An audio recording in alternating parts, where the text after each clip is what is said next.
مواسم الخيرات ليغفر لهم بذلك الذنوب ويكفر عنهم السيئات الذي جعلنا أفضل الاجتماعات من الاجتماعات وأفضل المناسبات من المناسبات.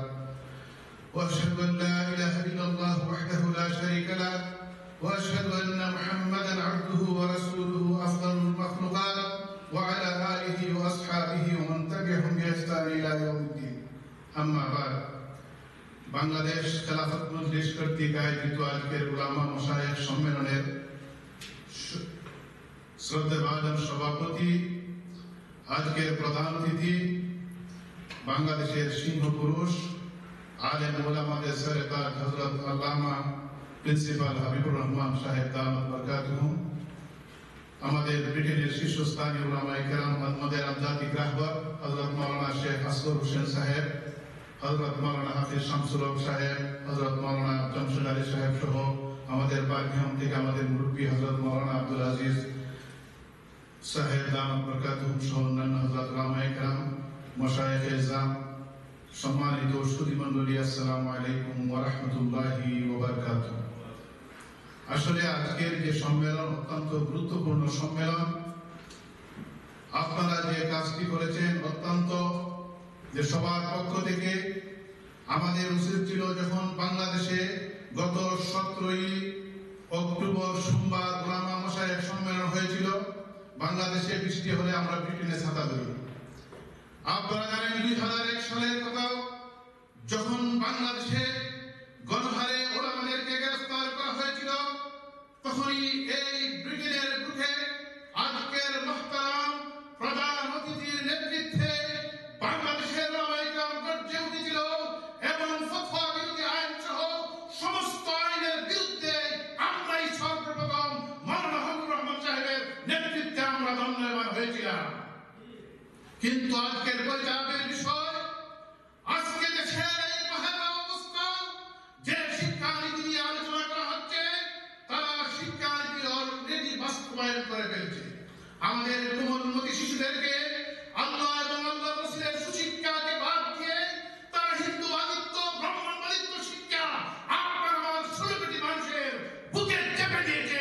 তখন আমরা রাও করি নাই, তখন আমরা কিছু বলি নাই, কিন্তু অলরেডি সেটা চালু হয়েছে। এখন বলতেছে আমাদের স্বীকৃতি, আমাদের কওমি মাদ্রাসার স্বীকৃতি। প্রথম নিজেরা মুসলমান থাকার জন্য ঈমান হারা হচ্ছি, ঈমান নিয়ে বাঁচতে হলে প্রথম আমাদেরকে এই শিক্ষানীতির বিরুদ্ধে গর্জে উঠতে হবে। কিন্তু আমরা কোথায় গর্জে উঠেছি? এই বলে আমরা মিটিং করেছিলাম শিক্ষানীতির বিরুদ্ধে, কিন্তু দেখা যায় কেউই আমাদের কথা শুনে না।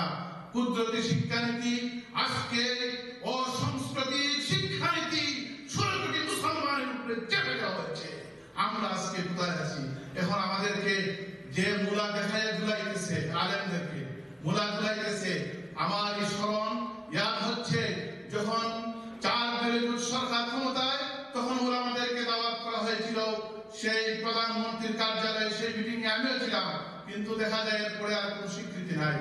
আজকে সেই তদ্রুপ ভাবে আওয়ামী লীগ সরকারও আলেমদের বিরুদ্ধে, আলেমদেরকে একটা কিছু দেওয়ার জন্য বলতেছে, কিন্তু আলেমদের আবার তাদের দালাল তাদেরকে লাগিয়ে দিচ্ছে যাতে আলেমের মধ্যে দ্বন্দ্ব থাকে। আমি বলতে চাই, আমরা স্বীকৃতি যে কথা অত্যন্ত সুন্দরভাবে হাফিজ মাওলানা ইকবাল সাহেব বলেছেন যে দেওবন্দে আমরা শুধু চাই যে আমাদের যে ব্রিলিয়ান্ট স্টুডেন্টরাও যারা কওমি মাদ্রাসা দাওরা হাদিস পাঠ করে, তারা যেন বিভিন্ন ইউনিভার্সিটিতে সুযোগ পায়। ইসলামিয়াতে তারা কোনো বিসিএস ক্যাডার হওয়ার জন্য না, কিন্তু এইটুকু স্বীকৃতি আজকে তারা দিতে পারছে না। এর জন্য সেই স্বীকৃতি এবং শিক্ষানীতি বাতিল করতে হলে উলামায়ে কেরামের ঐক্যবদ্ধভাবে যদি আমরা গর্জে উঠতে পারি এবং যদি আমাদের ইমানি চেতনা নিয়ে মাঠে ময়দানে আমরা শিক্ষার মতো আওয়াজ তুলতে পারি, আশা করি ইনশাআল্লাহ আমাদের স্বীকৃতি আদায় হবে ইনশাআল্লাহ। সাথে সাথে আমরা শুধু স্বীকৃতি নয়, আমরা আজকে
ঢাকায় সফর করতেছেন, ওনার কাছে আমাদের আবদার